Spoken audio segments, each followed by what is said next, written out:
I don't think that we should be the bad guys. First and foremost, a FinOps practitioner's role is to be a storyteller and to actually turn lots of data into something that has context and is something that people can action. Welcome to FinOps in Action. I'm your host, Alon Arvatz. Each week, I'll sit down with FinOps experts to explore the toughest challenges between FinOps and engineering. This show is brought to you by Point 5, empowering teams to optimize cloud costs with deep detection and remediation tools that drive action. Hello, everyone, and welcome to another exciting episode of FinOps in Action. Today, our guest is joining us from Australia. She actually has over 18 years of experience across finance and telecom, and she successfully led the migration of over 1,500 data assets from legacy on-premise systems to their cloud-based platform. On top of that, she's a big Lego fan, which means we have a lot in common. I'm happy to welcome Executive Manager, Core Data Platforms and Cloud FinOps at Suncorp Group, Emily Cornock. Emily, how are you today? I'm good, thank you. Thanks for having me. It's exciting to be here. For sure. It's actually morning for you, right? It is morning. It is a grey, miserable morning in Melbourne. It's raining and cold. It's very unlike spring. Nice. And I'm in New Jersey now, so it's evening now. It's actually a nice day here, but we're not here to talk about the weather. We're here to talk FinOps. So, Emily, why don't you share with us what is the one thing you got wrong when you started your FinOps career? Good question. I think the one thing that I got wrong when I started FinOps was focusing the conversation on saving cost only. And it was largely because of how I got into FinOps to begin with, which was nearly 8 years ago before I knew it was even called FinOps. And I just had a growing challenge around cloud costs that I had to solve, and a challenge set to me by leadership that we needed to solve our cloud cost problem because it was growing. And so when I first started looking at FinOps or cloud cost optimization back then, it was purely about saving cost and not about broadening the conversation about the cost is there, but we actually getting value out of it. Is this cost logical and optimized? And is it actually generating a good outcome for our business? And so I think that's the biggest issue that I had when I first started with FinOps. Okay, that's very interesting. And you feel like today you drive the conversation a lot more around business value versus cost saving. That's where you're taking things.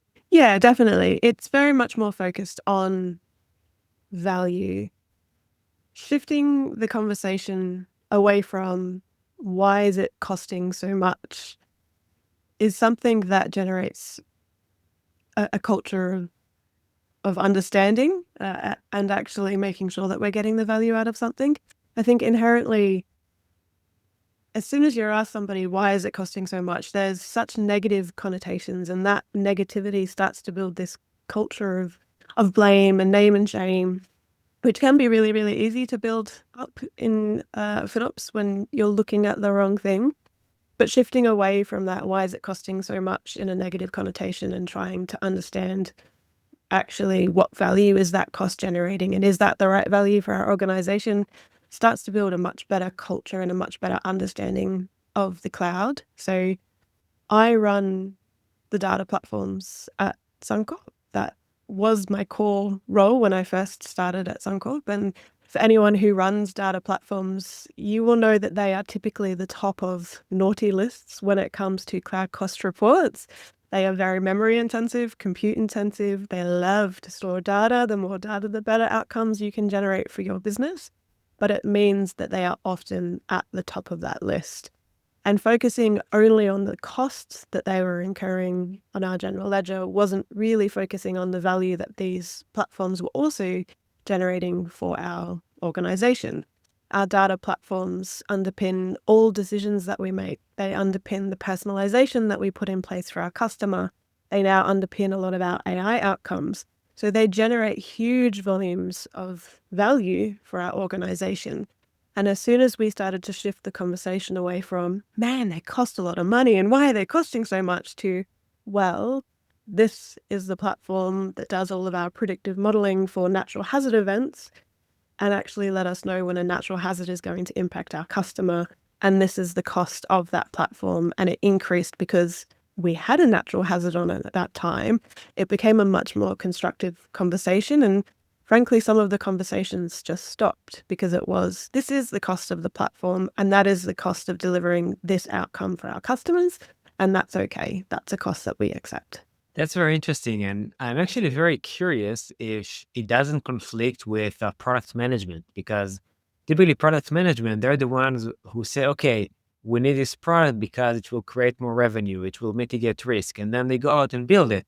And very often product management are the one that also measure the outcomes of this functionality or this feature or this platform that was implemented. So I wonder if that's also take you to a point where there is, I don't know if conflict, but overlap with what the product management team does.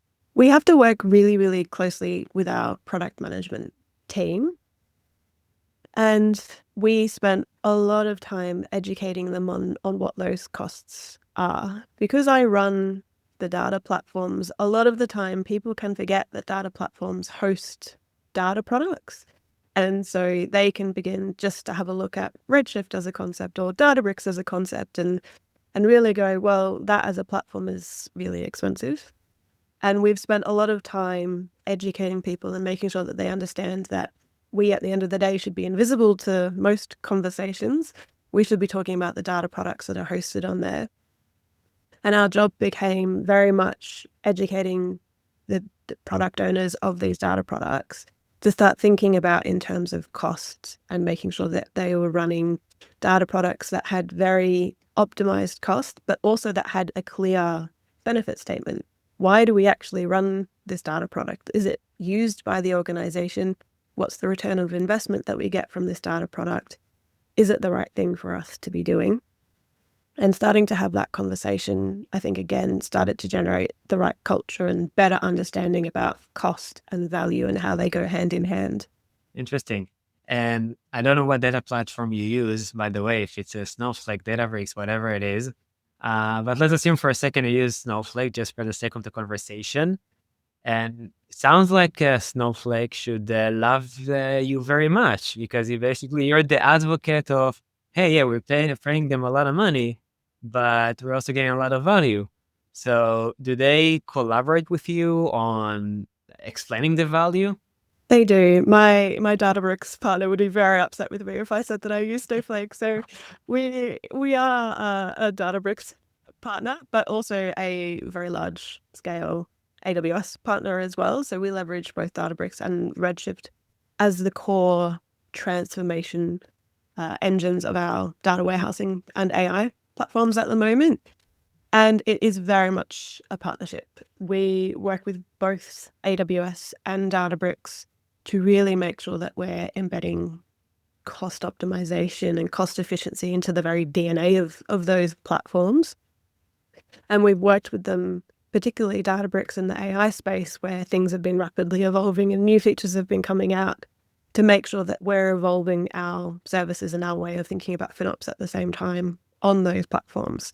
We want to make sure that everything that we do has FinOps baked into the very core of it, that it's never an afterthought, that if we're going to create something new, it is one of the key requirements to include those capabilities in those solutions. So we're very lucky that we've got strong partnerships with both AWS and Databricks to help us achieve that. Absolutely. And the collaboration here is really key to get the most out of these investments. I am curious, however, if you feel like it's the FinOps job to sometimes be the bad guys with the suppliers, tell them, hey, it's very expensive, or hey, I need more help optimizing costs. I don't think that we should be the bad guys. I think first and foremost, a FinOps practitioner's role is to be a storyteller and to actually turn lots of data into something that has context and is something that people can action. And that could be an engineer who's building something who needs to be able to make it a little bit more streamlined, that maybe has some idle resources that aren't being effectively used, through to a product manager and talking to them about the cost of their product and making sure that they're actually explaining that cost when it comes to value, all the way through to our vendors and saying, hey, we think, there's some improvements that you could make here. So I always try and approach the conversation like we're your friendly neighborhood Spider-Man rather than the villain in the story, because it means that there's a much more constructive conversation to be had and you get a better outcome as a result. Again, going back to that, remove the negative connotations. I think for the most part, our vendors and our partners have worked with us in a really true spirit of partnership, which we've been really lucky. And so if we approach it in that right spirit as well, we get what we get. We get back what we put into the conversation. Okay. So it sounds like you're advocating for a very positive conversation internally and also externally. Yeah, exactly. And our listeners know that I have a unique take about moving from cost savings to business value. And my take on that is that it also introduces a risk. And the risk is that if you don't focus on cost savings, you might forget about it or not, make sure you deliver these savings. And at the end of the day, the FinOps function is very often sponsored or justified based on these savings. I can tell you I've met a lot of FinOps people who justified more headcounts because they say, with extra headcount, I can generate even more savings. So I wonder if you also feel it's a risk to tell people, hey, focus on business value, because they might forget about cost savings and how important it is. I think it can be a risk, and I think it has to be not one or the other, but both at all times. Value and optimizations are not mutually exclusive terms, and you can have really valuable platforms to your organizations, which can also be heavily unoptimized. And being valuable doesn't mean that you don't just ignore your basic hygiene practices and you leave something running all times because, why not? And I've got some of those platforms myself. One of the core platforms that I manage helps drive all of our pricing modeling, which as an insurer is critical to our business. We need to continually be running our pricing models, particularly during events, during certain times of the year, to make sure that our policies and the premiums that we're passing on to our customers remain optimized at all time. As an insurer, if we can't price our policies, we're in a little bit of hot water at the end of the day. So when you think about this platform from a business context, it's, as an insurer, one of our most valuable platforms. But I know as the data executive manager who runs this platform, that is a platform that loves to run very unoptimized if you just leave it alone. It stores huge amounts of data, and it loves to scale up, but doesn't necessarily love to scale back down unless a human goes and tells it, even with auto-scaling rules and things like that. It's just a data platform that loves to defy all logic. And so we know it costs a lot of money, particularly if we just left it in the corner to run. The cost would continue to exponentially grow. It would never come back down because of the way that this platform is architected. And unfortunately, that's just the nature of the product that we run. And so we're continually optimizing it. And you can often see this platform at the very top of our optimization list and continually at the top of our optimization list, because it's not just a set and forget and it's running okay anymore. It's we continually make sure that we're looking after this and we're getting the right hygiene practices into play, and we're being very conscious about the data that we've got ingested and how much history we're collecting and things like that. So value and optimization has to go hand in hand, because ultimately you can only get your value if you are optimizing it to be valuable. And if you're not doing that, you are just going to be eroding whatever business case you had to begin with and whatever investment you've driven into it to begin with. Right. And what I see from enterprise I work with is that typically when you optimize and reduce cost, that budget doesn't go back typically to finance to do other things. It go back to additional investment in infrastructure and essentially getting more value. So when it's spent on waste, you have a negative influence on your value. If you optimize it, now you take it to other places that can actually benefit the organization, suddenly it provides even more value. Yeah, exactly right. As an insurer, I think, are very conscious about cost. It is something that I'm talking to my team about at all times and reminding them on why FinOps is actually very, very critical to our business. And people might think about FinOps, it's fine, it's just optimizing cloud costs. But as an insurer, any costs that we're driving into our business ultimately gets passed through as premiums to our customers. And I'm a customer of my business that I work for, and I don't want to be paying more premiums to have my house insured or my car insured or anything like that. So I think the role that we play is actually really critical to our customers being happy, because if we are just letting waste grow in our cloud environment, not only does it mean as technology teams, we don't have that money to invest in improvement and innovations and doing things better on our world. We're actually driving cost into our business, and that cost gets driven into our customers, which is a really poor outcome for anyone that works in an insurance business, but something that we're very hyper aware of in the cloud and managing data platforms, because both just have unlimited potential to drive cost in the organization if you're not actually keeping an eye on it. So the fact that you allow your company to reduce the premiums obviously benefit a lot to the business, makes you more competitive in the end of the day, and allowing you to purchase more customers. I'm curious if you also feel like you're changing the world, like you have a positive impact on the world and on the people that buy the insurance, for example, or from other aspects. I think we play a very small role in it, but I think it's very much similar to FinOps as a whole. It's very much lots of people out there trying to do the right thing, working together to deliver a bigger outcome. The purpose of our organization is building features and protecting what matters. And I think you have to reflect that purpose in everything that we do. And sometimes technology teams can not necessarily resonate with the purpose of their organization because they're not on the front line and they're not dealing directly with customers and they're not in the field during natural hazard events or anything like that. But it is a purpose that really resonates with us because we can actually directly translate the actions that we take on making sure that our business is sustainable and making sure that we're doing the right things by our customers and making sure that as an organization, we're there during the moments that matter. If we weren't being conscious when it comes to cloud costs, we could really have a detrimental impact on our ability to be able to respond. Yeah, and I guess even if you do something small to change the world to become better, it's more than many people can say. So that's actually really, really nice and great to hear. Now, sounds like your expertise is around data platforms. I would love to drill down more on how you do things for data platforms. And because you started mentioning it, maybe we can start from the optimization piece of it. So how do you handle optimization of data platform? And do you feel like it represents challenges that traditional compute or storage on the cloud does not represent? Yeah, absolutely. I do. So 8 years ago, when I started looking into cloud cost optimization, we were one of the first teams at Suncorp to actually go to the cloud and become fully cloud native. And so our costs were growing very, very quickly.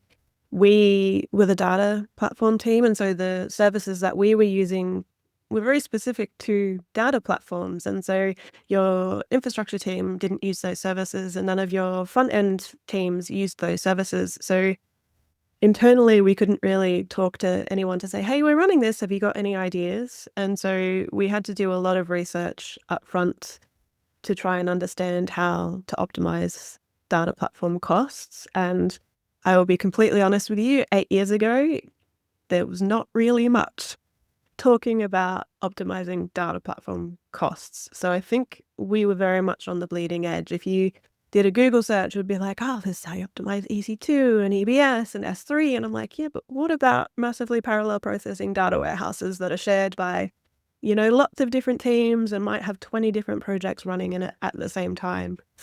And so we ultimately had to work it out for ourselves at the time, which was a little bit daunting. But we focused on really just some of the core principles of FinOps, which was let's actually think about these costs from the very beginning of coming up with the solution all the way through to delivery and into operations. So one of the first things that we did, and people can love it or hate it, but was to work on that tagging hygiene and to have everything across our data platform tagged so we could actually understand what was generating that cost. Was it a particular data product that we host and that cost was solely attributable to that data product? Or was it something a little bit deeper in the engine of the data warehouse where we were, bringing our raw claims and policy data in and transforming that into something that could be useful to lots of different teams? And those are the kind of core enterprise data services that we run, that we have to run for the enterprise, and all data products benefit from that. So being able to have that clear, taggable traceability of, right, who is contributing what cost to our data platforms was really, really key. So if you look across our entire platform now, we have everything on our data warehouses tagged. We have tagging across all of our Databricks. So all of our DBU consumption or our Databricks units consumption is tagged. We use Fivetran for our acquisitions. All of our Fivetran monthly active rows are tagged. And now that we're working heavily in the AI space, everything on OpenAI and Amazon Bedrock is tagged as well. So if it's not tagged, it becomes a fundamental problem because that tag is really incredibly useful to us. We're now working on making sure that tagging can be almost as automated as possible as well. So we're less reliant on humans remembering to tag and remembering to choose the right tag and not just finding a default tag somewhere and saying that'll do. But having that tagging meant that we had that clear cost traceability and we could understand what was driving that cost. And then very, very early on, we worked through how we then showed back that cost to all of the different technology teams that were building these data assets. And then eventually we moved into that chargeback approach and we started charging back our costs to those teams. And that drove significant changes in behavior, I would say. Data platform teams can be at the mercy of the data product teams that work on them because we effectively host those teams, and their cost and how optimized their costs is driven by so many different contributing factors: the size of the data set that they're working with, the velocity and the volume of data that's coming into that data set. Are they doing, full history refreshes? Are they doing delta refreshes? How often are they running their batches? So many of these things as a data platform team, I have no influence in, and frankly shouldn't influence because my job is driving the data platforms, not driving the data products. All of those things influence the cost generated by my platform.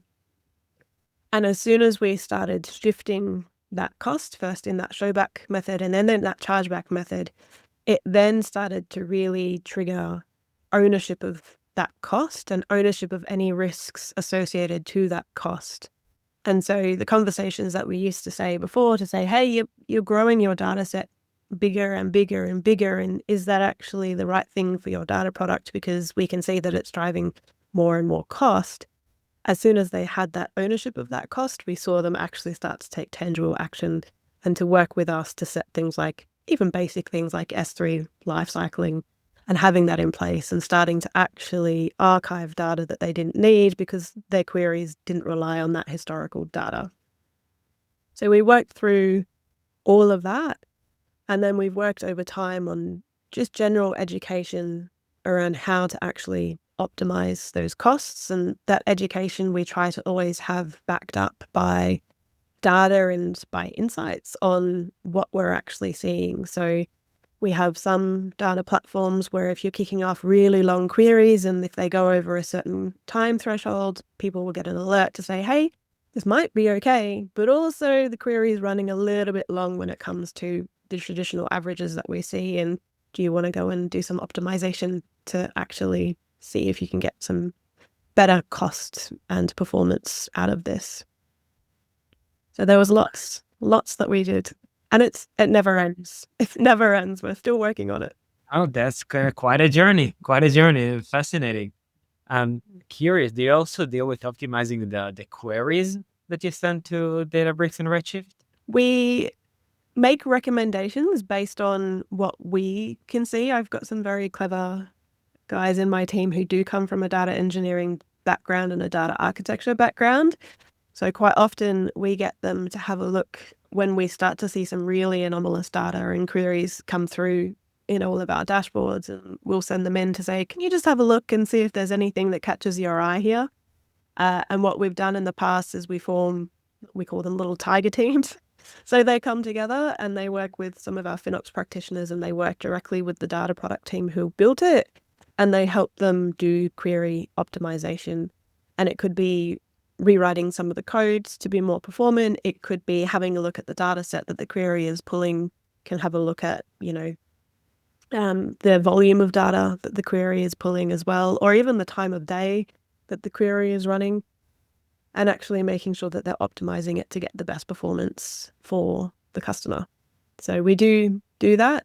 And we do also focus a lot on storage across our platform as well, because I think largely if you work in data platforms, I always hear data platform storage is cheap, which isn't entirely untrue. If you look at Databricks and Snowflake and Redshift and the big data platforms out there, they have done a lot to make sure that the storage is very, very heavily optimized when it comes to cost. If they weren't doing it, I think we'd all scuttle back into like an on-premise data warehouse and ignore that the cloud exists. But they have done a very good job at making sure storage is optimized. But when you think about storage in the context of data platforms and a data warehouse, storage is data, and the more data you are consuming, the more data you are computing. And so while people can downplay the cost of storage and say that storage is cheap, compute is not cheap. Compute is where they get you. And so if you are computing data sets that have no value, that have, historical data that at the end of your batch, you're just saying, strip all this data out because I don't need it anymore, that's fundamentally doing the wrong thing. And so a lot of the time where we're focusing our effort is helping people write queries to pull in only the data that they need for the outcome that they're trying to drive with that query. And that takes a lot of practice, because people in the data world in particular are a little bit like Smorg the dragon. They like to hoard data, and they think the more data that they have, the better. But that's not necessarily true. You've got to be very, very fixed on what outcome are you trying to drive with your query and what is the data set that you need to be able to generate it.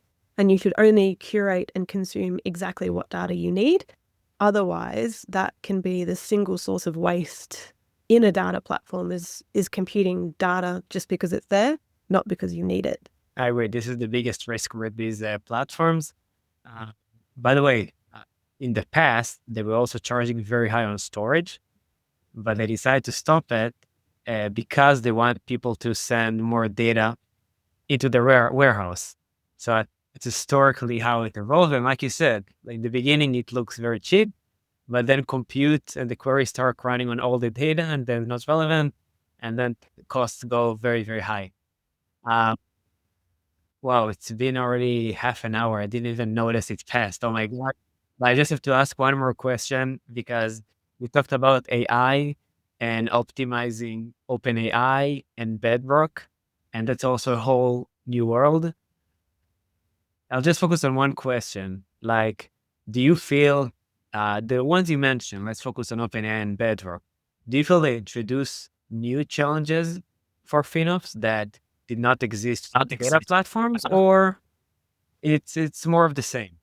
I think there is a lot of commonality between managing data problems and managing AI problems. And there was a really great talk actually at FinOps X, which was like, AI is scary and AI is new, but if you actually boil it down to the core principles, you can manage AI and you can actually leverage the FinOps framework and the AI scope to manage this, and let's all calm down and approach this sensibly. And I agree. I think a lot of the principles that we have today in FinOps, and particularly in my world of managing data platforms, translates into AI. And I think it's, for me, something that we've been on the front foot for this time. When I came in 8 years ago and started managing these data platforms, the cloud cost problem was already a problem. And so it felt like we were trying to play catch up in the first few years that we were trying to solve it. With AI, we're trying to build all of the FinOps principles into the very DNA of what we're doing. So a lot of the things that I spoke about just before around tagging and transparency and ownership and education, we're applying exactly the same way to AI. And we're working really, really closely with our finance teams and with the kind of AI product owners to make sure that we're very, very clear on what we want to achieve and make sure that the FinOps team are helping them get clarity on if they are achieving that. If you go onto LinkedIn or, any news outlet at the moment, there's lots and lots of stories around how companies are not seeing ROI in AI. That, there's about 6% of people that have actually achieved an ROI. And if you look at how much money is going to be spent in AI, I think this year it was on track to be over $650 billion, which is just an insane amount of money. And so if your organization is looking at AI and you're a FinOps practitioner, I recommend that you roll your sleeves up and get in there quickly, because the data and the stories that we can tell with that data will let your organization know whether or not they are achieving that ROI. And so we've been really, really lucky around that collaboration and the partnership that we've had with our finance teams and with our AI product teams, that we've been able to put these things into place. And we've started deploying some really exciting use cases into production already, particularly in the Gen AI front, that make a really material difference to our frontline staff. We have one called the single view of claims, which as an insurer seems like a very simple thing to have, but most insurers have lots of systems that tell them a little bit of the story about the claim. And for a frontline claims handler to go and find all of that information and then accurately represent it back to a customer who's phoned up to say, hey, what's going on, can be really, really difficult. So we've been able to build a solution called Single View of Claims, or SVOC, which lets that claims handler get a full history of everything that's happened to a claims for that customer really, really quickly, which is great because it means during a natural hazard event or during a period of time where we've got lots of claims coming through, our claims handlers can help more customers during those times than ever before, because they've got all the information. They can tell the customer's hopefully happy that they've got an update, maybe not so happy they've been updated by a natural hazard, but they know we're there and we're supporting them. And then the claims handler can move on to the next one. And it's delivered really cool stuff for our customers, and it makes our claims handler's life a lot easier as well. But behind the scenes, what it has been is actually identifying what is the business case, what are the benefits that we are going to drive in terms of productivity, in terms of our customer engagement, in terms of how we're running our business. We've been very, very clear on what that business case is. And the FinOps team then have been able to provide a very clear, transparent view of every single cost that has been generated by this AI use case. And that is full end-to-end. So what are the Databricks costs for, orchestrating this process? What are our OpenAI costs and our Bedrock costs for consuming the tokens and generating these outputs? So we've got dashboards now that basically say, for this AI model across all systems that have helped generate that outcome, what is the cost? And then our finance and our product teams can actually take that and compare it back to the business case and say, yeah, cool, actually, we've achieved our ROI. Let's move on to the next one and actually work to do that as well.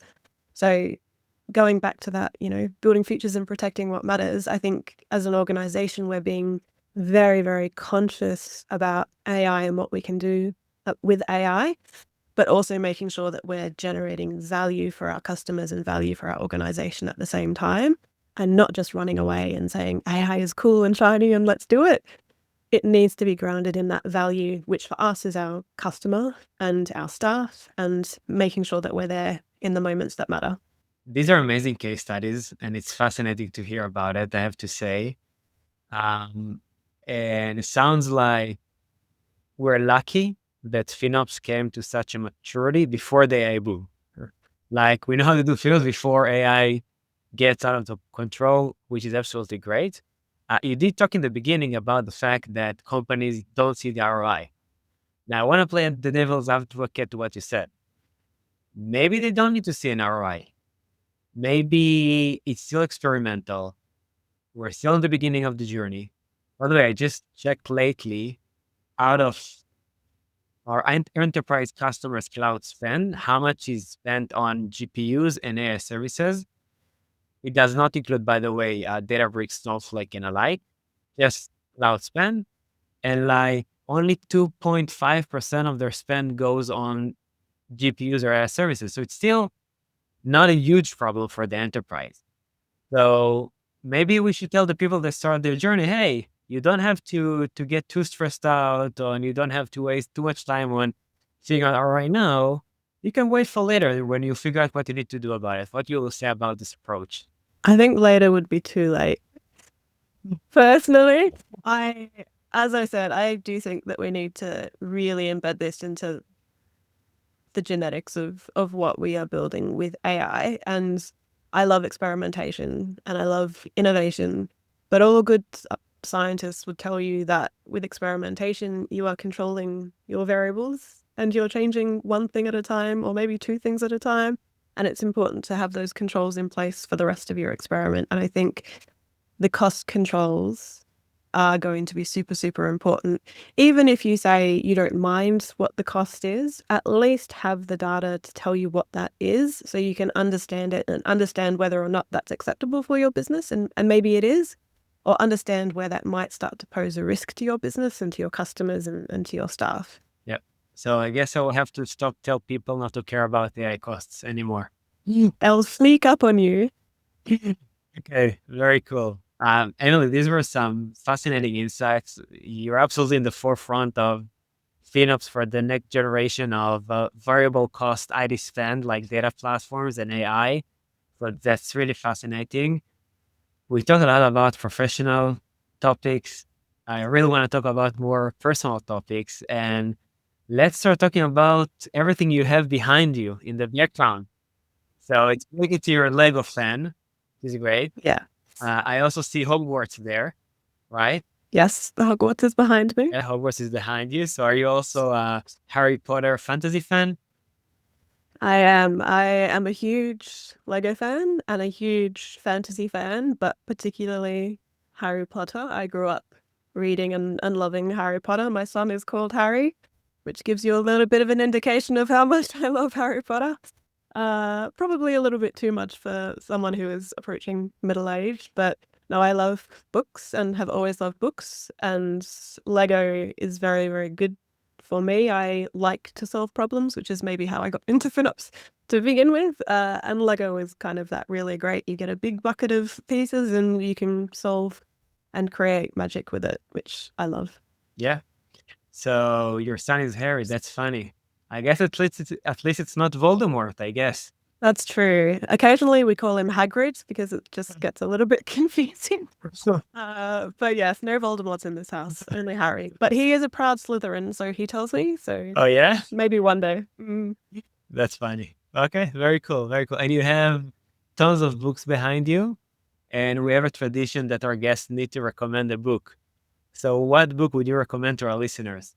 I do have a book. It's a little bit of a meaty book and I've got it in front of me. So the book that I would recommend is American Prometheus, or if you are not into reading an 800-page book, which has very, very small text, so it's probably more like a 1,200-page book. Wow. You can watch the movie, which is Oppenheimer by Christopher Nolan.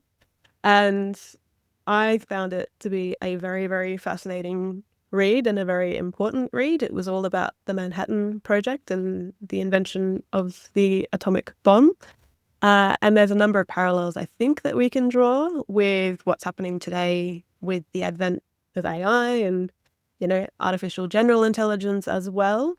And a lot of lessons that we can learn. Hopefully AI is not going to be as destructive as an atomic bomb, but it does have a lot of implications, I think, to society that we need to think through. And it doesn't necessarily mean that we need to be scared of it, but similar to the conversation we were just having then, we do need to be conscious of what we need to put in place around it to make it successful and to make sure that we're doing the right thing by the people that use it and the people that are impacted by it. So Definitely recommend American Prometheus. It is a meaty read, but it is a good read. Yeah. And if I have to choose between the book or the movie?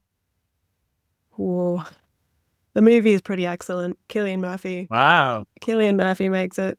It is a very, very good movie. So if you don't have the time, you will get what you need to from the movie as well. It's a long movie, 3 hours, so not as magical as Harry Potter either. And a Harry Potter book or movie? Ooh. As in which one's my favorite, or books or movies? Recommend.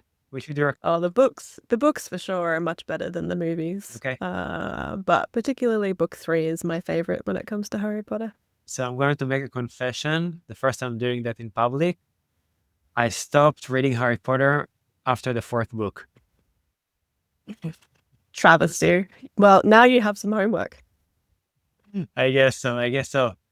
Emily, thank you so much for sharing with us all the insights about how to manage data platforms and AI. Like I said, I think not many enterprises out there are actually already there when it comes to FinOps. Not many of them are not even there with using these platforms. So it's really amazing to hear what you're doing from FinOps perspective, which typically comes afterwards. And I got really inspired. I'm sure our listeners as well. And I'm sure that many of them that started the AI journey and don't take my advice not to care about AI costs and actually want to care about AI costs and data platform, would probably want to reach out to you, ask questions. What is the best way to do that?